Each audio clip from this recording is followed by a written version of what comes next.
Mara baada ya kiongozi ama mwenyekiti wa chama cha demokrasia na maendeleo Tundu Antipas Lissu kuzuiliwa pale nchini Angola, kuingia Angola pale, amekuja kuzungumza, amekuja kutoa ujumbe hapa mzito kabisa. Nitakusomea hapa. Tundu Lissu kupitia X ameandika, serikali ya Angola imezuia viongozi na wawakilishi zaidi ya 20 wa vyama mbalimbali vya siasa barani Afrika waliowasili Luanda mchana wa leo kwa ajili ya mkutano wa siku 2 wa vyama siasa uliokuwa ufanyike Benguela kuanzia kesho. Pamoja na mimi kuna makamu wa kwanza wa rais wa Zanzibar Mheshimiwa Othman Masoud Othman na wajumbe wa ACT Wazalendo, rais wa zamani wa Botswana Jen Ayan Kama, waziri mkuu wa Lesotho Mwekesi Majolo na viongozi waandamizi wa vyama vya siasa kutoka Afrika Kusini, DRC, Eswatini, Kenya, Malawi, Marekani, Msumbiji, Namibia, Sudani, Tanzania, Uganda na Ujerumani. Viongozi wote hao wamezuiliwa katika uwanja wa ndege wa kimataifa wa Dr. Antonio Agostino Neto tangu tulipowasili majira ya saa 6 mchana. Hati zetu za kusafiria pamoja na mizigo yetu imechukuliwa na maafisa wa uhamiaji, na hadi sasa hatujapatiwa huduma yoyote wala kuambiwa kwa nini tumezuiliwa.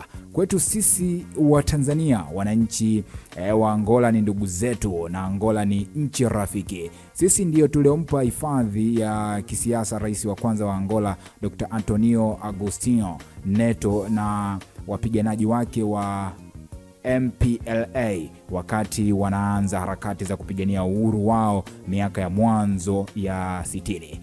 Tuliwaunga mkono kwa hali na mali wakati Angola ilipovamiwa na kukaliwa kwa mabavu na makaburu wa Afrika Kusini baada ya uhuru mwaka 75. Tulikuwa pamoja nao katika nchi za mstari wa mbele wa ukombozi wa Zimbabwe, Namibia na Afrika Kusini zilizoongozwa na baba wa taifa Mwalimu Nyerere. Tuko nao pamoja katika jumuiya ya maendeleo ya kusini mwa Afrika SADC. Kwa sababu ya kuwa pamoja kwenye SADC, sisi wa Tanzania hatuhitaji visa ili kuingilia Angola. Mkutano tulioalikwa kuhudhuria hapa Angola ni mkutano halali kwa mujibu wa sheria za Angola.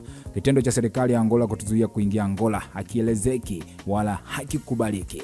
Ni kitendo kinachodhihirisha kile ambacho wengi tulikuwa tunakihisi, kwamba serikali ya nchi hii inatawala kiimla huku ikijifanya kuwa Angola ni nchi ya kidemokrasia.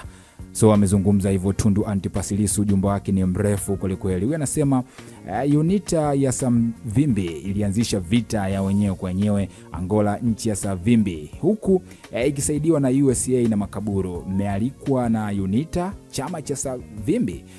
Okay, anasema tunasikitishwa na hatua ya serikali ya Angola ya kuwazuia viongozi wa siasa kutoka mataifa mbalimbali barani Afrika bila maelezo yoyote. Afrika inapaswa kuendelea kuimarisha mshikamano, kuheshimu misingi ya kidiplomasia na kujenga mazingira ya majadiliano yenye wazi. Sawa, wewe nasema mkuu wewe, nchini kwa watu umeenda kufanya nini alfajiri yote hii? Watu wanakula dagu. Okay, wewe nasema wewe bwana, si saizi tunakula dagu, tuache kwanza, ngoja kukucha alafu mjitahidi kufuata sheria huko hakuna FR za Mama Samia.